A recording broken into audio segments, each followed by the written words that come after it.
Well, we do have a fine crowd here this morning, and I'm so thankful for your presence and thankful for this opportunity to speak and for us to study together and to listen to these other two good friends of mine who I've known for many years.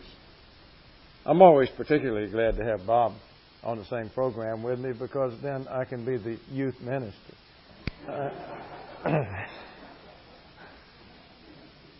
But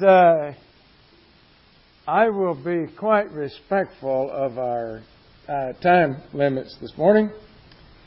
After having taught for about 55 years, I'm pretty good at observing the bell when we come to the end. So I will warn you that I've got a lot more slides here than I can possibly cover. So what I will do at some points is I will probably flash through some of them quite quickly, which is, I know, annoying, but there are some that I want us to look at in particular. Well, among the topics that Brother Rod signed was a topic on the social gospel. It brought back memories to me.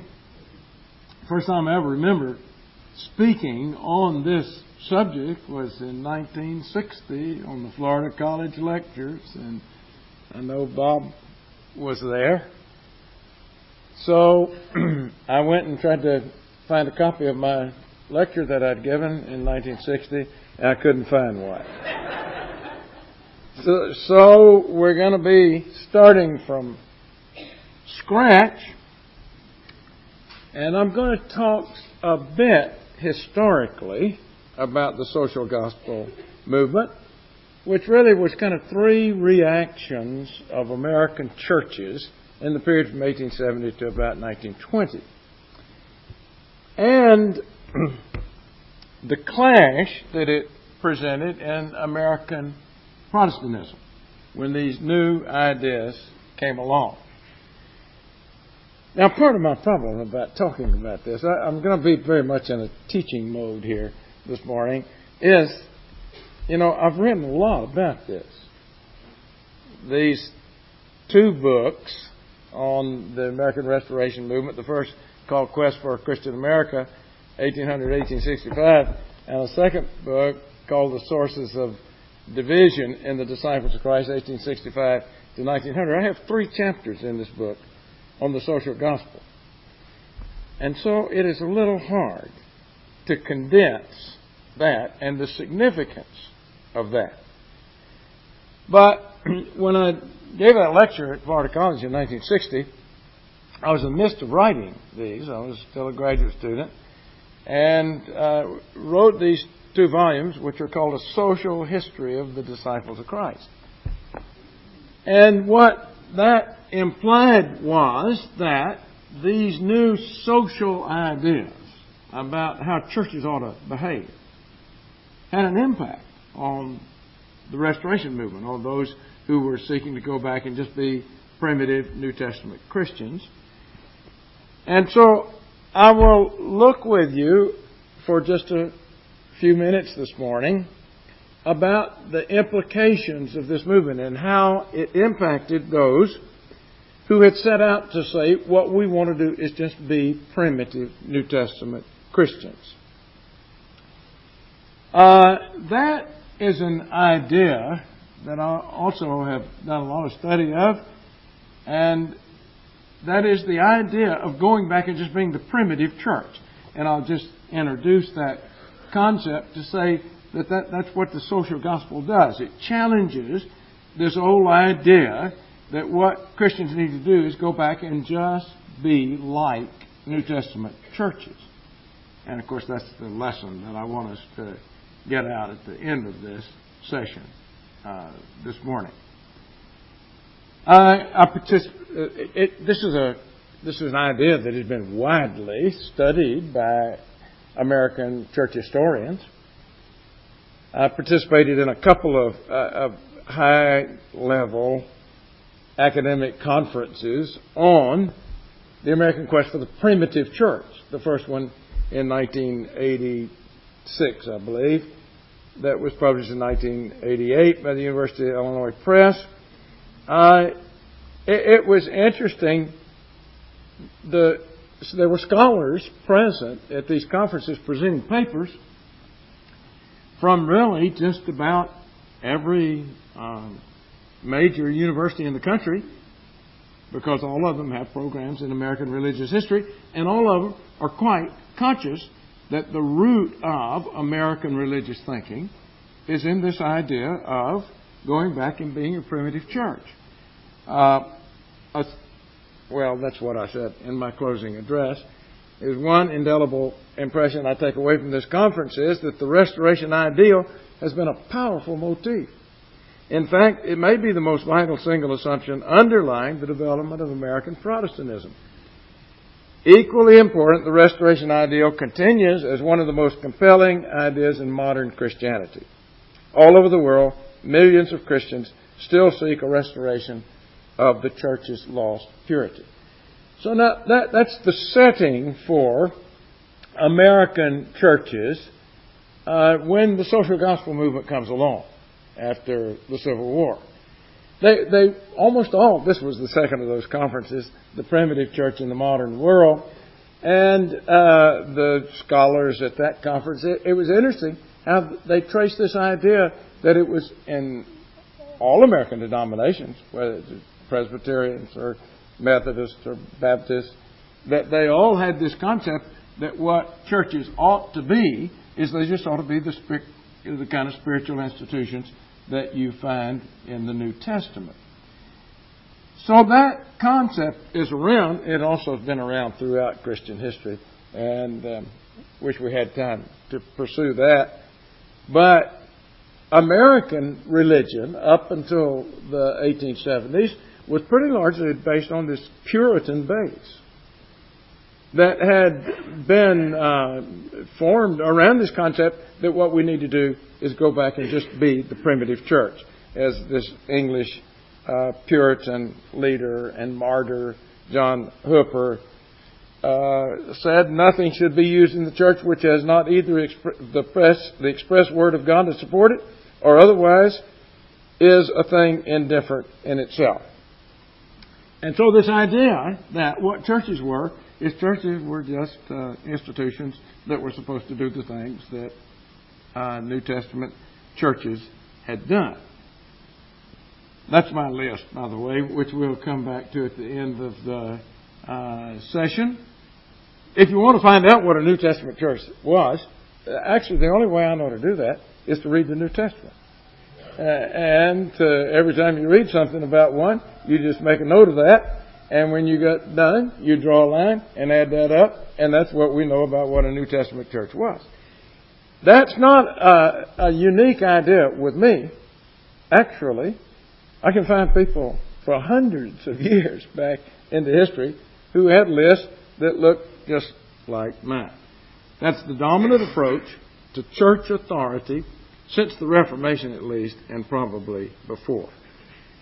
Based on this assumption that what God intended was for churches to be ordered according to the rules that the apostles laid down. And if we had time for that lesson, but I got to go to the social gospel here.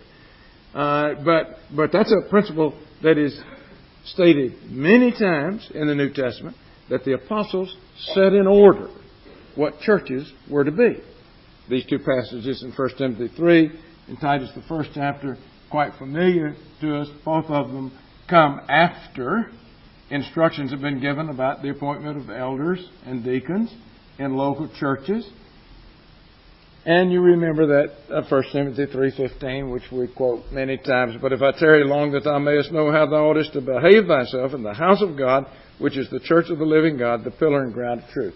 So he said, I gave these directions, not because it's just something I thought might work, but that it is God's instructions about the order that New Testament churches are to take. Now, the American Restoration Movement, if we were going to do that lesson, is a story of people who set out with that aim and then who spread out and disagree about whether one can follow that aim. And the reason for that, I tell you, an interesting, just historical observation about why people change their mind about what churches ought to be like, or if they change their mind, actually what nations ought to be like, and what businesses ought to be like. They change their mind about everything. And so lots of times people will say, well, why is it that then you have this rather singular basis of authority of going back and just being primitive New Testament Christian, and then a little ways down the line, people spread out and they have different ideas about what churches ought to be and what other things ought to be. And the question always is, well, what happens to these people? And I tell you what happens is those people die. That's what happens. And then 50 years later, what you have different people. And different people do different things. They have different ideas. When people say, well, what's happened to this country? We're just not like we used to be. What happened to this country? It's a different country. It's different people. And consequently, what happens is, through the centuries, people change because you have different people. Now, the way people change, by and large, is they look around them and see what's going on. We're always influenced by what is going on around us. If we had time to preach that sermon, that's my Judges 2 sermon, when the Jews go in and take possession of the Promised Land. And they serve the Lord all the days of Joshua and all the days of the elders that outlived Joshua. And then another generation came along which knew not the Lord nor all the mighty works that He had done for Israel, and they did evil in the sight of the Lord. And interesting, what they did is they forsook Jehovah, the God of their fathers, who brought them out of the land of Egypt, and they followed the gods of the people who were round about them, and bowed themselves to them, and provoked the Lord to anger. So what happens is the time comes when people stop looking inside for authority. That's what primitive Christianity is. And start looking outside for authority. And for all of those who are preachers in the audience, I would just exhort you to recognize that the basis of who we are, the basis of who I am, is that I want to go back and just follow God's authority. And where you find that is you find that in the Scriptures. And you can read as many books as you want to, written by evangelical scholars that you think are smart. And most of them I know, and they're not so smart. But what we need to do is never get enamored by what's going on all around us. That's not where authority comes from if we set out to just be primitive Christians. All right, now the social gospel. Here's my 3 chapters. There were basically, after the Civil War, 3 responses to the social problems in the country. And these 3 responses were, how do we solve the problems of the nation? Or how do churches solve the social problems of the nation? One of them is a strongly leftist movement that says churches should become involved in political action. A second is an embrace of social institutions as the primary response of the church, and that churches had a fundamental responsibility for funding, supporting, and organizing social institutions.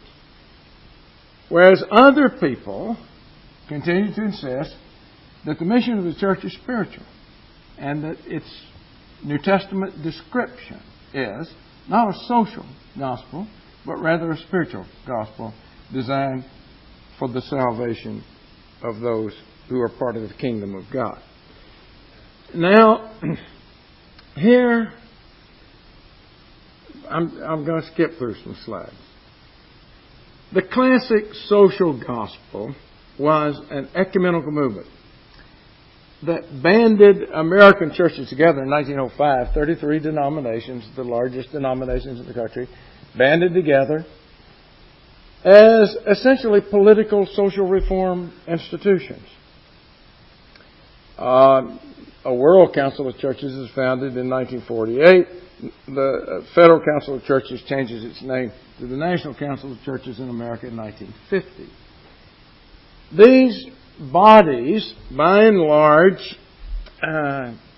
assumed that the responsibility of churches was to build a perfect society. And they were post-millennialists, but that's not an idea that we have time to chase down this morning.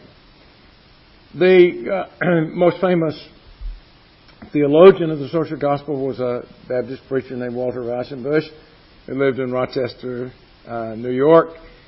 Wrote a very influential book called Christianity and the Social Crisis, and published in 1907. And he was a socialist. And what he said is that it is the primary responsibility of the church to reform society. And capitalism will never be reformable. It's just greedy. And so consequently what we need to do is establish a socialist or communist social order. Now that's the left wing of the social gospel, which was very influential. It was influential in these new organizations that were founded in the Federal Council of Churches of Christ and the World Council of Churches of Christ, who had what we would call today very politically correct concepts of what churches ought to be, is they ought to be the enforcers of and the instigators of social justice.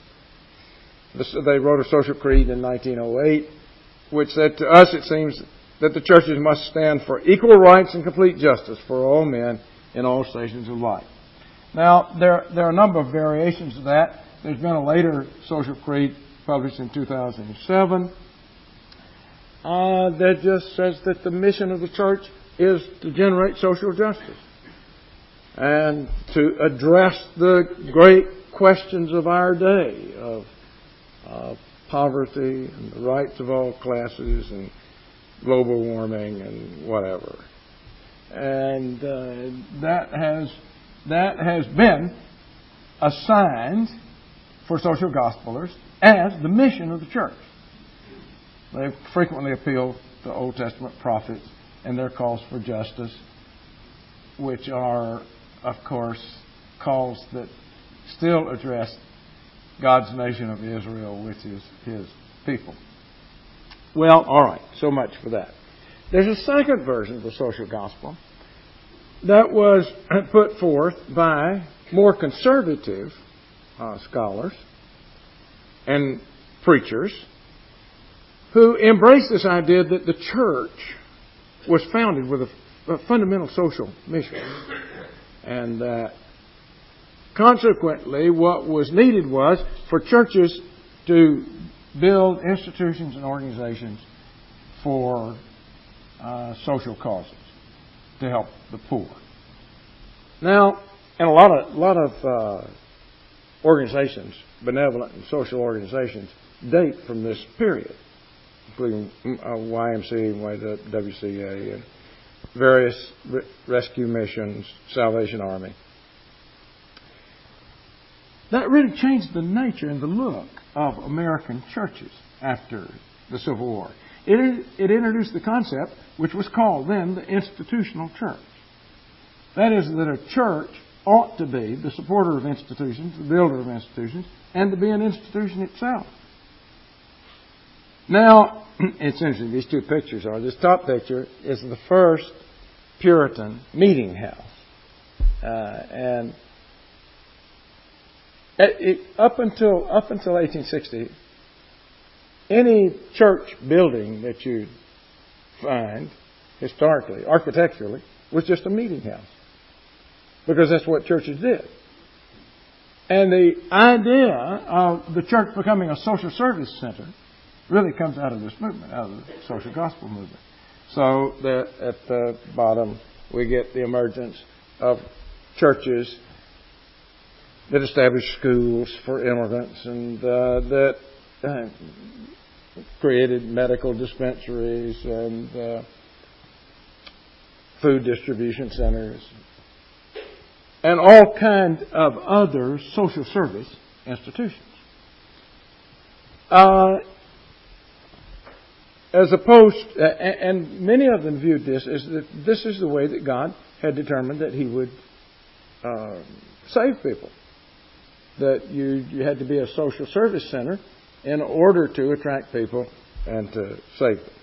So you have these movements and the establishment of institutions which are not inherently wrong in their own right, but if one is defining what is the mission of the church, that's a new way to define what the mission of the church is. The orphanages were particularly prolific in being founded during these years. I'm going to skip this file. Orphanages were always debated whether that was a good idea or not. That is, for churches to support orphanages. Same is true of colleges. By groups that originate out of this American primitive movement, the Disciples of Christ, Churches of Christ, there are 40 Churches of Christ orphanages in existence today, 32 educational institutions. But now, I want to talk with you about, there's discussion of all of this. And many people within primitive churches who said what we've done is set out just to be primitive Christians, questioned, well, the leftist vision of the social gospel never penetrated very far into the movement, though it did somewhat, if we had time to discuss that. But the whole issue of is it the church's fundamental responsibility, the establishment of an equitable society and helping the poor, and so on. And what I would like for us just to quickly glance at is the line of thinking that leads me to be here this morning, believing in a spiritual church, is what was the issue raised by these new approaches to church action. And I want to say that there are a number of things that were not at stake. One is not whether Christians are good citizens. I mean, the Scriptures are quite clear that we all agree that we should be good citizens. And by the way, I'm all for trying to make this as good a country as you can make it. It still won't be very good, actually. And you will live in the midst of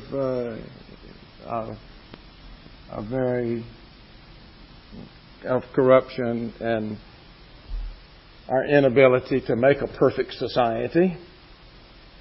But I have no problem with Christians saying what we need to do is we need to be good citizens. That's what the Scriptures tell us as well. But I'll not tarry to look at all these passages. And what all of us do need to remember is that we are citizens of a grander kingdom. And our citizenship is in heaven. And Jesus quite clearly said that His kingdom was not of this world. So His mission was not to come and create a perfect society, which there has not so far been. And I will stake my credentials as a prophet to tell you that there will not be in the future as well. Another non-issue is whether Christians should be compassionate and generous toward all men. I don't know anybody ever disagreed about that. That is obviously quite true. Galatians 6:10, the most quoted scriptural elaboration of that. As we therefore have opportunity, let us do good unto all men, especially unto them who are the household of faith. So there's no question that all Christians are committed to the idea that we should be compassionate. Actually, the issue that the social gospel raised was never, are orphan homes and other Christian institutions good works. They often are, I think. The orphan homes are very old in Christian history. In fact, they're ever present. And no one is, as far as I know, questioned the right of such institutions to exist. Now, if you looked up orphan homes in Wikipedia, which I don't recommend. I dislike Wikipedia a lot. But anyhow, occasionally it is easier to quote it than something else. And it notes that there's a very strong movement regarding orphanages in the 20th century that's called deinstitutionalization, in which, as it says, during the 20th century, conventional wisdom held that orphanages were the worst possible care option for children. I'm not sure I think that's true. Now, overseas, I will tell you what, you do have to be very careful, because they're the basis of much fraud that is perpetrated by people in other countries just to get American money. But in America, the polls show that almost everybody in America who has come through an orphanage has found it to be a positive experience. So it's not a question of whether orphan homes are good institutions or not. It's just like schools that are operated by Christians. These two men spent a whole lot of their life teaching in a school in an environment where people were Christians. I've always missed that, teaching in state universities, and I've thought I have loved to have taught those students. There are a lot of good things about it. You have Christian men who are teaching you. You have students who have similar convictions, and you might even be able to get a husband or a wife. So that's not the issue. The issue is who funds it, and is that the responsibility of churches? By the way, I showed this at home the other day, so you might want to come to the lecture sometime. They're uplifting, particularly this year. If you come, be sure you get there on Monday night. All right. Now here, quickly. This is the issue that was raised by the institutional social gospel. Is what did New Testament churches do? And the practice of New Testament churches was that they took care of needy saints within that family. There are 9 passages in the New Testament that talk about the social responsibilities of New Testament churches. If we had time, we'd look at all of those. But the point in each one of them is that the social responsibility taken on by local congregations was the support of believers, disciples, brethren, poor saints, and that uniformly, if you look at what New Testament churches did, is they supported needy saints. They didn't establish institutions. And so, I return to my list. If you're a primitivist, you say, what I want to do is I just want to do what New Testament churches did. And A lot of you have seen my little demonstration of this with singing. We sing. We sing without instrumental music. And we do that because I can find passages where Christians did that.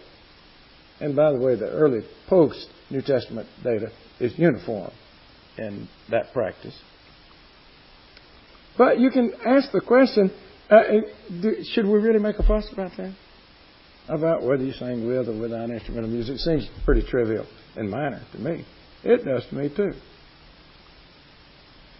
Although, that's a pretty modern sentiment. You know, if you went back to the 19th century, when most of these people were biblical primitivists, that was a very real matter of discussion. And most people thought that you should sing without instrumental music. The Greek Orthodox Church, still in many of its versions, does not use instrumental music. And as one of their bishops said, in Eastern Europe, the music performed by the Eastern Orthodox cathedrals and monasteries is exclusively sung without music. Bishop Callistos Ware says, the service is sung even though there may be no choir. In the Orthodox Church today, as in the early church, singing is unaccompanied, and instrumental music is not found. So, the question of whether you use instrumental music seems minor. But it wasn't minor to people who believed the Scriptures in the 19th century and in the 20th century. This is a quote from John Calvin, which I've always liked. Musical instruments in the celebrating the praises of God would be no more suitable than the burning of incense, the lighting of lamps, and the restoration of the shadows of the law. Now, why would the founder of Presbyterianism make a statement like that?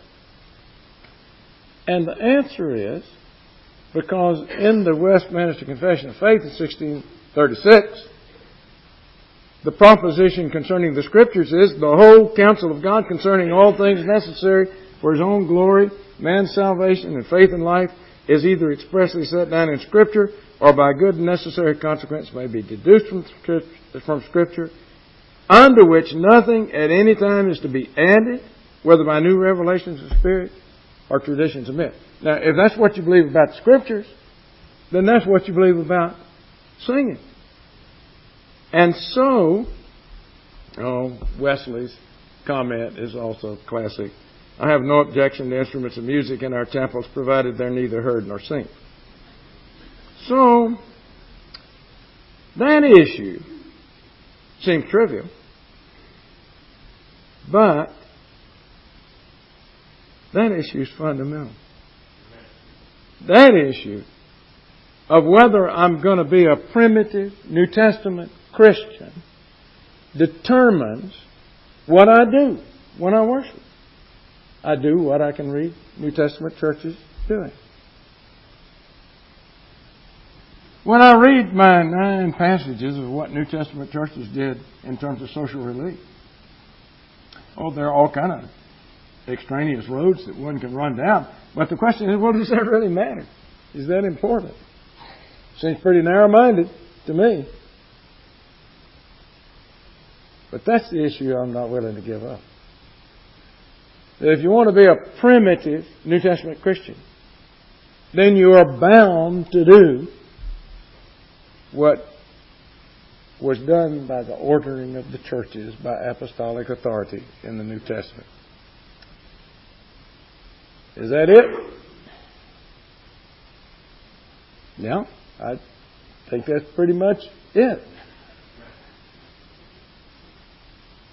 Tell you an interesting little anecdote to close our lesson. In 2002, at the meeting of American Academy of Religion, which is the big meeting of religion scholars, they did a session about me and my writings. And one of the papers was read by a good friend of mine, Sam Hill, who was chairman of the Department of Religion at the University of Florida at the time. And Sam and I had known each other for a long time, had many religious discussions. And So he told some anecdotes. And one of them was, he said, a second incident took place during a breakfast conversation at an annual meeting of the Southern Historical Association about 1982. I pulled out the old chestnut. Let's compress our respective philosophies of life to one word. I said, meaning. Whatever in Sam Hill that means. If you knew Sam Hill, you'd know a little more about what it means. He said, obedience. You've just learned something about the speaker and the one whose work is being spoken about. I throw this out. Ed Harrell, Ed, the self-characterized religious legalist, and eminent scholar, D.E.H. Jr., are the same person. That's a compliment, and it assists our understanding of his regarding objectivity as something obtaining near fetish proportions. That's true. That's the way I've tried to write history. Getting it right is important. Telling it, like it, the facts reveal, is what you should do. And getting apostolic authority right is important. We don't do what we do because that's what the latest fad is in religion. And because somebody has thought, well, what we need to do is we need to behave ourselves in a different way. We do it because we believe in following apostolic authority. And the gospel that we need to follow is not the social gospel, or not a social gospel, but it is the gospel that we can find in the Scriptures. And the answer is to what we should be doing is that is it. I'll tell you one other quick story that many of you have heard me tell before about a friend of mine at the University of Arkansas when I was teaching out in Arkansas. And I was a kind of a very senior scholar, and I befriended one of the young men who just come to teach. And by the way, people ask me a lot of times, have you ever had trouble in your academic work with people trying to put you down? And the answer to that is probably in my early years a little bit. But by the time I was at Arkansas, I was chairman of the Committee on Raises and Promotions, so I didn't have any trouble at all. But anyhow, this young man, he was an Englishman. He had his PhD from Cambridge. And he was a kind of a typical working class, socialist, atheist. And it was a kind of a strange friendship that we developed. But we developed it because we played golf together. So, anyhow, one day we were playing golf. And he said to me, he said, I'll say, Ed, someone told me you were a Christian. I said, well, yeah, I'm a Christian. He said, that's odd. He said, I never met an intellectual before that was a Christian. And I said, well, you probably still haven't. But I said, I want to tell you what kind of Christian I am. I said, I don't have any defense for most of what goes on in the name of Christian. And I'll tell you what, a lot of historians are anti-Christian. And they're anti-Christian because so much sorriness has been done in the name Christian. And I said, I don't defend most ideas that are floated as Christian ideas. I said, I'm just believing going back and reading what the earliest Christians did. And doing that and not doing anything else. And he didn't say anything. So we played about 3 or 4 holes. And finally he turned to me and he said, well, I must say, if one must be a Christian, that would be a good kind to be. That's the kind to be. I will tell you what makes it awfully easy to defend yourself. To not say I got a new idea, but I got an old idea. I've got one that I can find in the Scriptures. That's all I have to defend. So the social gospel was just one of those new ways, new ideas about how we need to remodel the church, do something different. It had its day, faded. There are other new ideas that come along. These brethren are going to be speaking to some of them. All right, time for the bell. Brother Rod.